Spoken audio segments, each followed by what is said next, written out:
Hi, it's Lee. This is a quick overview of Prescott, City of Prescott, and Flock. So Flock, let's talk about it. Flock is, and I'm going to get into present mode. Here we go. This is looking better. So Flock is a series of different technologies all under one umbrella. In City of Prescott, we have a couple of different items from their offering on equipment list. And again, these are in place and installed as of this recording, which is January 9th, 2026. So you've got your PTZ camera. This is a pan tilt zoom camera. You've got your fixed camera, and they're marketed under license plate reading. So in Prescott, this is an overview map. This came from a public record request with all the different locations. Everywhere that you see green, you've got some kind of camera, whether it's a still camera or video camera.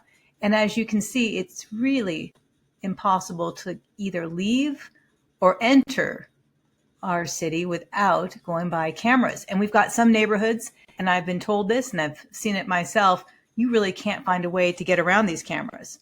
So they're everywhere. The interesting part is there's a movement to go against these cameras. DFlock is an app you can get. I've downloaded it myself. It's easy to use, and you can actually add locations to that map. It really is incumbent upon us to do the inventory of where these cameras are. And we have been adding, our city has been adding more cameras, including a big increase in August of this past year. So they keep adding more cameras. The budget has gone up from $48,000 a year to $155,000 per our last public record request. Now I've got this is all part of the movement, if you will, of trying to say, wait a second, this is surveillance. What in the world's going on? I'm going to do a separate video on the actual contract, but the language really has to do with creating evidence. It really is for potential cases for crime. So we've got someone from the business reform, and we've got someone named Ben who's in that lower right-hand corner. I will have links to both videos. I would encourage you to start educating yourself on what the possibilities are with this kind of setup. And I'm going to do a little use case, or a case study, as they like to say. This is a little town in Virginia. Super cute, right? And again, there's been a tie-in to ICE and policing for removing immigrants that aren't supposed to be here, or people who aren't supposed to be here. I'm going to keep that separate. This case study has nothing to do with that argument, okay?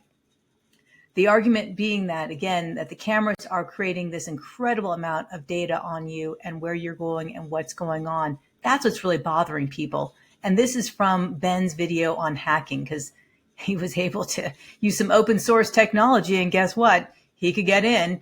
And then, of course, the whole point of AI is that it's like a supercomputer. It's like a superconductor, right? It just can do things so much faster and connect information. So there's no such thing as being anonymous. And that's what Ben does a good job on.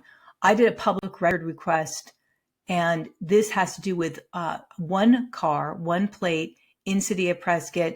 And this shows, again, what happens when you get the information back. This is the equipment list. The photograph on the left is my car. It takes photos day and night. It had information incorrect about the body shape. It called it a coupe, called it convertible. It had the color is green, had the color is gray. So again, this information is amazingly interesting, because all of that redaction is because they had to redact, because even though it's considered public record, they didn't want to reveal other information. So they had to go through a lot of work to filter out information, but they are capturing a lot within these cameras. And this is a view of my house, general location, and how many cameras there are. And really, there's no way to leave my neighborhood with any ease without going through the surveillance check mark. The question came up about accountability, and oaths are a big deal. We have public elected officials for a reason. They hold office to represent us, and they take an oath, and they swear to uphold their oath. And that includes the U.S. Constitution, which is really getting to be a big part of this